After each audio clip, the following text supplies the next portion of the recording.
All right, guys, take two. So we're here today. We're talking to you guys about starting a homestead orchard, and it looks like we got our video feed up and working. A little technical difficulty there. So I have Dave. Dave's from Northeast Edible, is an orchard out in New Jersey. Yes. And Dave grows all sorts of different fruit trees. What do you grow, Dave? You name it, I grow it. Apples, pears, peaches, plums, cherries. Those are mainly the fruit trees. I grow nut trees. I grow some unique berries, blueberry, raspberry, strawberry. He's got it all. Some pawpaws, which oh, cool. North Pawpaws, America's yeah. largest native fruit, which is pretty cool. Yeah. So I've been trying my hand at sea berries.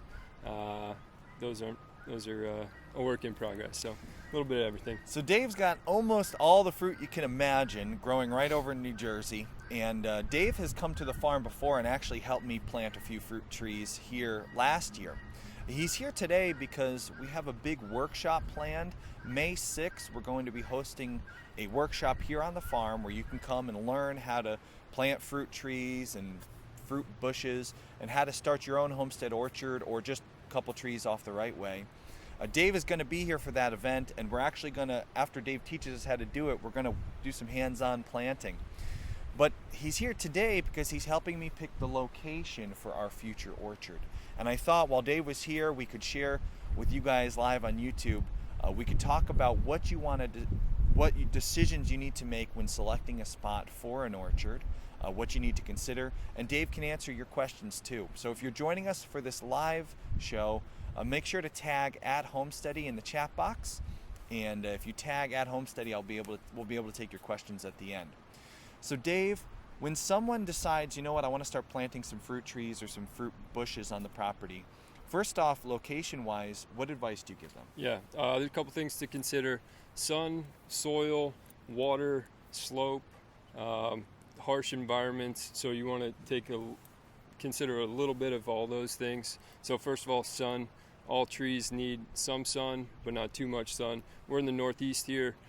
There's not too many harsh environments as far as sun scalding, maybe on top of a mountain or where there's a lot of wind at some point. But that's not what we're facing here. So you want to make sure you have some sun. A little bit of shade is fine. A lot of trees say full sun. Depending on where you are, full sun could be too much sun. But for Connecticut, Northeast, full sun is fine for the most part. When you plant your trees, sometimes they could use a little bit of shade right away, so just babying them a little bit. Interesting. So right here we have some trees over here that'll give you a little bit of morning sun. Yeah, You'll that's get perfect. a little bit of shade in the afternoon as well. So this is a great spot right here for the sun aspect. If you guys see, I'm actually going to turn the camera a little bit. So if you guys look here, you can see this is the section that we've selected to put in our future fruit orchard on the homestead. And what Dave was pointing out is right over here. I'll turn the camera just for a minute so you can see it. We have a nice big maple tree, and I don't actually know what the other tree is there, but we got the maple tree right there. And if you can see, the sun is actually coming up right now, and that maple tree is kind of providing the shade that Dave is talking about. So this spot here, a little bit of shade in the morning, a little bit of shade in the afternoon. Good on the shade fronts. Yep. What else do we want to consider as far as direction, Dave? So as far as direction, we're good with direction really. So sun aspect is good because we have that shade there. We have a little bit of sun. We're good with that. Next up is the soil. This used to be pasture, you said, which is great. So last year you had goats and sheep on this. Yep. Maybe some pigs. Yep, we had sheep, we had goats, pigs, the chickens are in here all the time. So a lot of nutrients in that soil. So if you're starting off at a bare patch, you might want to get your soil tested. Since you've had all these animals here, you're probably pretty good with the nutrient content. You don't want too much organic matter, so you don't want to take 100 chickens in here and keep them in a confined spot and then a day later plant some trees right over top of it because you'll get some root bearing. But you had animals in here last year. Yeah. That'll be great for planting into that soil. Good. So if you're not sure with what your soil is, get a soil test. You can go to local extension agency.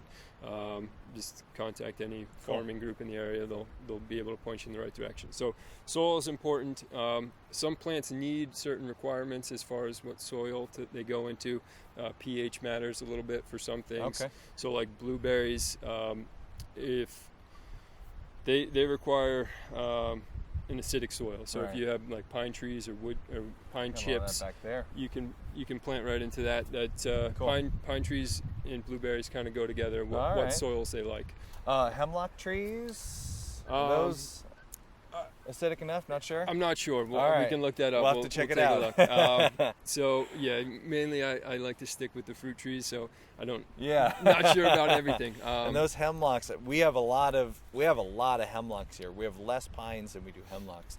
But I'd be interested to see. Yeah, we can check that out if they for do sure. the same thing. You don't get the pine needles, but you do get a lot of that greenery that drops from them. Yeah, the pine needle drop is great for. That's what you want for blueberries. Yeah. Okay, That good to and know. the chips is great. We have cedars too. We have Yep, all kinds of those will do. Yeah. evergreens Yeah. around here. We have a couple cedars back there. So Okay. Oh yeah. Nice. So So you got soil. Soil. And did you mention, Dave, as far as north, south, east, west, where you want to? So we have a slope here. You Okay. mentioned slope. Does that so play in? slope. We have the slope here. We're going to be planting mainly on the top here. Yep. You want to eliminate frost pockets. So if you have a fruit, say like a peach or a cherry that usually blooms early in the spring, Right. you want to make sure those aren't in frost pockets, because if you get one of those planted in a frost pocket, you'll get a really warm spring like we've had this year, Yeah. and you'll get blooms on them early, Yep. and then you'll get a late frost or just an average frost, and in that pocket it'll be greater, it'll be a little bit colder, Okay. and it'll kill that fruit for the year. Oh man. So up here is great. If we go down into that valley, we want to make sure we get something that's blooming a little bit later in the year. Okay. So that slope is good. When you think of slope as well, up here we're pretty level, so you're not going to have a lot of water rushing to these trees. So you want to think of water runoff. So up here is perfect, where water won't just puddle up right here and kill and just rot out your roots. Right. It won't also just rush off and dry everything out as well. So right here, the flatter the better. You can plant on some slopes. It just, you have to take it spot by spot. Got it. So you want to, what you're talking about here, we have this level here, it's high, and then it goes down to the road, and then I also want to plant some down that lower area. So Dave is suggesting that we plant later blooming Correct. plants in the lower area because it's going to be cooler in the low area. Yeah, and that Makes really, as far as the frost pockets, you're looking at this time of year for that, in the winter as well, but nothing's really blooming in the winter. Yeah. So down there you can plant apples. That'd be perfect because they're a later blooming crop. You can plant a late apple that you won't have any problem as far as when June comes, it'll start flowering out. Is there any, as far as choosing a location infrastructure-wise, do you want to make sure you have water close by? Sure. So, again, we're in the Northeast, which it happens to rain quite a bit. Yep. And you probably don't need to get irrigation on this thing for the rest of these trees' lives. But going in, you do want to water them pretty regularly, and that depends on rain flow as well. So if you're in a harsher environment, say in desert or someplace where you don't get a lot of rain. Yeah. You want to think about irrigation, maybe a drip irrigation, or bring some water heads to this area, and then you can do buckets or run some hose or put a sprinkler system. So for us, when we installed we put in a couple of trees last year, we had a heavy layer of wood chips, mulch, and we put the wood chips and the mulch over that whole entire area to help kind of hold on to the moisture. Right. I watered mine, like you said, when we first put them in, you told me to water them regularly it was during the summer. And I watered them for 2 months, I think. Yeah. And then I tapered off, and they did great. They hardened off really, really well. They got used, I guess, with the wood chips holding the moisture. And just a testament to Dave's quality of Dave's plants. We planted that. It was July. Was it July? Yeah, I think it was probably July. Yeah. Worst time of the year to plant, and we didn't lose any. Yeah. They all survived. And I've planted trees before when you're supposed to and lost them. Yeah. So last year was really dry as well. So Yeah. if you're planting, and you say you planted trees a month ago, or you're going to plant them now, and it turns out to be a really dry year, you will want to putting wood chips around them is great. Okay. You also want to give them some more water. So take care of that. And you got to read your environment. Yep. So if you're getting a real dry year, you're going to need to give them a little bit of more water when they get established. When as long as we're talking about this, Dave, when is the right time, if any of our viewers are thinking about planting some fruit this year, when's the right time for them to plant? Sure. So spring and fall are ideal. So when the plant's dormant is the best time. Right now is a great time in the Northeast. If you're in the South, you're getting blooms already. A lot of places around here, certain plants are blooming out. Yeah. So spring is best. A lot of nurseries ship in the spring. There's that guinea. There's the nice. guineas. So yeah, a lot of nurseries will ship in the spring. This spring is, I say, the second best time to plant. Yeah. Fall is really the best because Okay. those roots will grow all winter long Yeah. once you have them in the ground. All right. And then they'll hit the ground running in the springtime. So that would have been the best time to do this install. You know what? Right now is fine too. Yeah. And it's just logistically, it's hard to get plants in the fall. Yep. And you know what? You never know what the winter's going to bring. So if you buy some plants early and you get an early snow and you can't Yep. get them in the ground, you know, it's Can hard throw to deal a with. curveball. Yeah. Dave, if someone is thinking about starting on their homestead with fruit, we have already done a little bit here, and we have you helping us out with the design here, which is awesome. You can contact Dave if you need some consulting as far as your design for your homestead. But if they're doing it themselves and they just want to try something, are there any more hardy fruit trees or plants that they could start with to see if an area is good? Sure. And once they know that area is working out nice, then expand? Yeah. A lot of people go with apple trees. I've found, and I've talked to a lot of people just recently, everything likes to eat apple trees. Okay. A lot of pests like to nibble on apple trees. So I'd say a bulletproof tree is a pear tree. I've really gone to a lot of pears, and they're very similar as far as taste. You know, you might get a little more, a lot of more varieties with the apple, but pear's a great substitute. Those are great. You know, you can try an apple. I've just been trying seed-grown apples. And trying my hand with those and seeing if I can get something that's more pest-resistant than what's commercially out there. Awesome. And that's a work in progress. Experiment. Yeah. So, well, we have a comment. Presto says, "Good to know. I just bought my dream home." Congratulations there, Presto. So if you want to plant something, Presto, contact Dave, man. He's the guy. Yeah, Presto. I would say when I first bought my house, my place, I planted trees probably 10 years ago. It was before I didn't have any infrastructure or anything. I planted them in the ground. A week later, they were eaten by deer. Oh, man. So I've certainly made my mistakes. Yep. The next week, I went out and got a couple more trees and fenced them off, made some infrastructure changes. But the sooner you get them in the ground, the better, because you know, that fruit's going to take a little bit of time to get there, and you're going to be itching to get fruit. So if you get them in right when you move in, you'll be thanking yourself later. That's a good tip too, Dave. Thinking about if you do have a deer problem, a deer issue, maybe any kind, even other livestock, if you own goats or something, finding an area that you can easily fence with either electric or hard fencing. Yeah.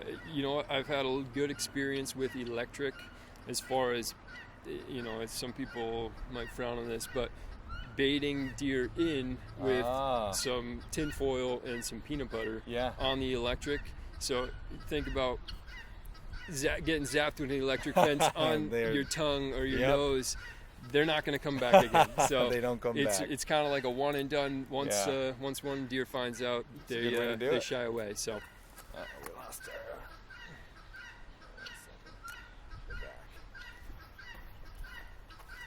Sorry about that, guys. That camera likes to shut off on me from time to time. So we got another question here. Brian asks, would you recommend peaches? Yeah, I would. I have a ton of peaches right now. What do we know what zone Brian's in? Brian, what zone are you in? It, If you can answer that, yeah, Brian. If you're, a lot of peaches will be good from zone 7 to, or from 4 to 8 ish. So there's a big wide variety that'll cover a lot of the U.S. in different areas. So there's thing about peaches, they bloom early. So if you're in a place that gets a little bit colder, if you're in a frost pocket, say you're down in a valley with a lot of mountains, you might want to get a later blooming peach, just to avoid that disappointment. Oh, he's in Massachusetts. Oh, perfect. 5B, he says. Okay, so perfect. Get a later blooming peach. Cool. That you should have a cold enough winter and spring that, unless it's something like this year, they won't bloom until they're ready. So get a later blooming peach if you do, and it'll be good. Guys, we're running out of battery here. We're working mobile here today outside. So before we go, I want to let you know we're having this workshop here on the farm in Connecticut. We're in the town of New Milford. If you want to come and visit and learn about how to do this the right way, Dave's going to be teaching this. So head over to thisishomesteady.com. There on the homepage is a button where early bird tickets went on sale today. They're just $7 for the workshop.